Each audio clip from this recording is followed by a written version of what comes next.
Sur l'île Lamec, une des dernières tourbières vierges de la région est au centre d'une lutte qui divise la communauté. D'un côté, une compagnie qui veut protéger des emplois, de l'autre côté, des citoyens qui veulent préserver cet écosystème unique. Parce que des tourbières, ce sont des puits de carbone, du carbone qui est libéré dans l'atmosphère lors de son exploitation.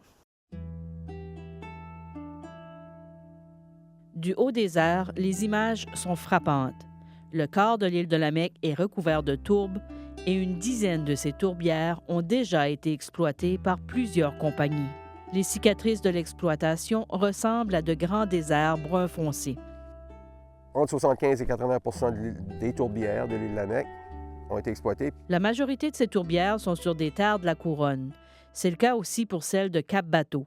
Les citoyens veulent protéger ce carré vert près de leur maison. On est préoccupé parce que c'est une des dernières tourbières sur l'île Lamec qui est naturelle. Puis on aimerait ça qu'elle soit protégée. De l'autre côté de la tourbière, c'est une cinquantaine d'emplois qu'on veut protéger. On va arriver à un point de non-retour où on ne pourra plus justifier d'avoir une usine à Lamec. Ici, sur le site de Lamec, on a 3 millions juste en masse salariale annuelle. C'est quand même énorme pour une petite place comme ici. Mon père a ouvert ça le 3 mai 1965, qui a été les premiers coups de pelle qui ont été donnés. Là. Dans le temps, c'était tout fait à la pelle à bras, comme on dit, là, dans le temps. Là. C'est ça, c'est en 1965. Ça fait 60 ans cette année que c'était ouvert, en opération. L'entreprise La Mousse Acadienne a depuis été vendue à Scotts Canada en 2016, mais ça reste le gagne-pain principal du village. Point de vue identité à la tourbière, là, comme au coteau, là, comme si ça les appartient un peu. Oui, c'est une fierté de nous autres de dire de travailler pour la Mousse Acadienne, parce que la Mousse Acadienne a fait partie de notre vie, puis la Mousse Acadienne fait partie du village. C'est la deuxième fois que la compagnie demande un permis d'exploitation pour la tourbière de Cap-Bateau. La deuxième fois qu'elle fait face à l'opposition des citoyens. On s'est assuré d'écouter tout ce qu'il y avait dans l'ancienne demande d'ouverture. On a écouté ce que la population disait. Qu'est-ce qu'on veut faire? C'est ouvrir seulement 34 hectares pour être en mesure de protéger 2 lacs principaux qu'il y a sur la tourbière. On veut protéger ça, on veut protéger une grosse zone tout le tour de la tourbière. Les citoyens s'inquiètent aussi de la poussière, surtout qu'il leur arrive de traverser ce qui ressemble à des tempêtes de tourbe pas très loin, à Sainte-Marie. La compagnie se fait rassurante et dit qu'elle va récolter de la tourbe plus humide avec une machine comme celle-ci, pour faire moins de poussière qu'avec un aspirateur. Mais les citoyens croient que par temps sec, une fois qu'on aura enlevé les premières couches, il y aura tout de même de la poussière. La tourbière se situe à moins d'1 kilomètre de leur maison. Au moins la moitié du temps, c'est du vent qui vient de la tourbière. Donc, si tu enlèves la végétation et le dessus sèche, il va y avoir de la poussière, ça va affecter les gens. La compagnie mène présentement une étude hydrologique pour rassurer la population sur leurs puits. Les tourbières ombrotrophes qu'on retrouve au Nouveau-Brunswick ont la forme de bol à soupe. L'eau qui se retrouve à l'intérieur est indépendante de la nappe phréatique à l'extérieur. Mais quand ce bol à soupe est plein, le surplus d'eau peut alimenter les puits, comme à la fonte des neiges, par exemple. Ça, c'est une préoccupation majeure aussi. Personne ne veut manquer d'eau, personne ne veut se refaire un nouveau puits. Les compagnies qui veulent obtenir des permis d'exploitation de nos jours doivent restaurer les tourbières après leur passage. Si tu gardes la cheville, on en voit un peu là, qu'ici et là. Ça, c'est toute la cheville qu'on a pognée sur une autre tourbière qui était vierge. Puis après ça, on étend ça là-dessus. Ensuite de ça, on étend de la paille. Puis une fois qu'on a étendu la paille, c'est juste pour la protéger. On place juste une petite quantité d'engrais pour donner plus d'énergie à la restauration de sphère.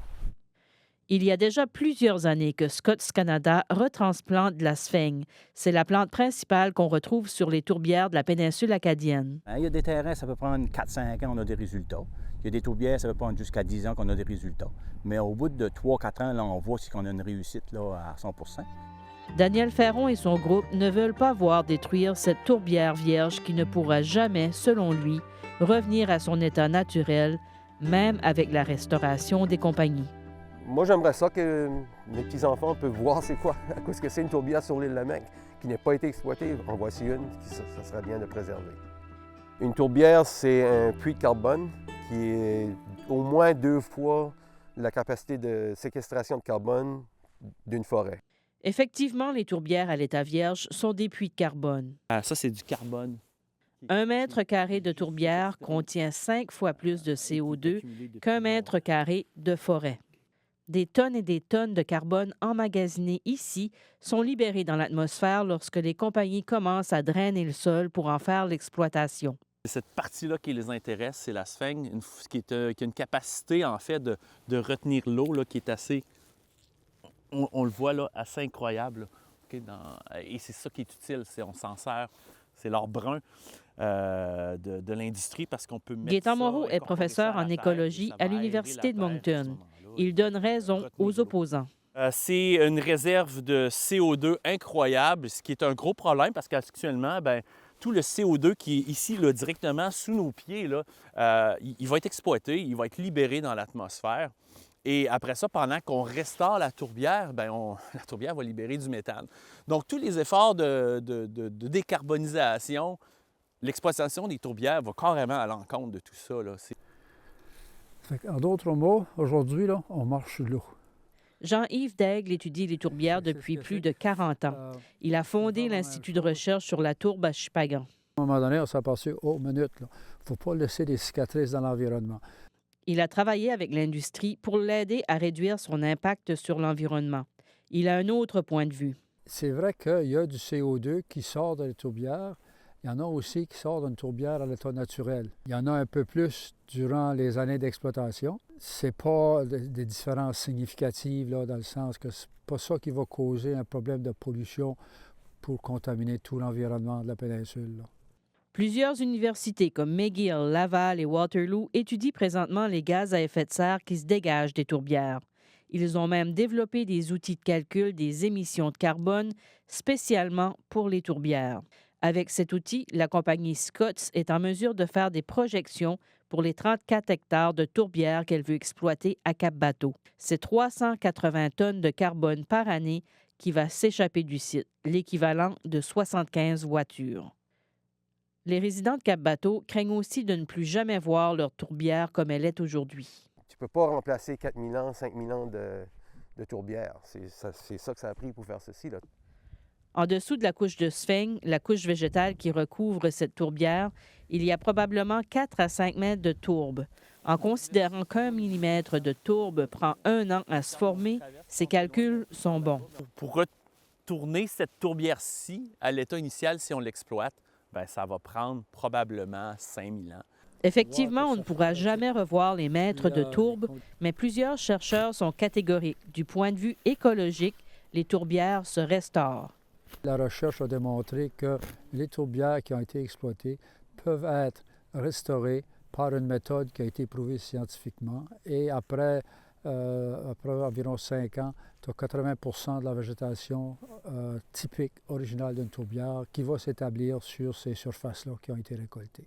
Cette tourbière-ci, qui se situe juste à l'arrière de la ville de Shippagan, a été exploitée dans les années 40, pendant la Deuxième Guerre mondiale. 85 ans plus tard, on y retrouve la même végétation que sur toute autre tourbière à l'état naturel, et elle a recommencé à capter du carbone. Une tourbière, après 15 ans environ, va redevenir un absorbeur de carbone. Alors, elle ne va plus dégager du CO2, mais par contre, elle va en absorber de la même façon que c'était avant l'exploitation. Au Nouveau-Brunswick, 45 des tourbières sont protégées et 700 hectares de tourbes ont été restaurés dans la péninsule acadienne selon le ministère des Ressources naturelles. Pour ce qui est du projet d'exploitation à Cap-Bateau, Scotts Canada doit obtenir un nouveau permis pour aller de l'avant, puisque leur projet a beaucoup changé depuis l'obtention de son premier permis en 2006. D'ici là, les opposants souhaitent convaincre la province d'imposer un moratoire sur l'exploitation de nouvelles tourbières. Ici Rachel Gauvin, Radio-Canada, Cap-Bateau.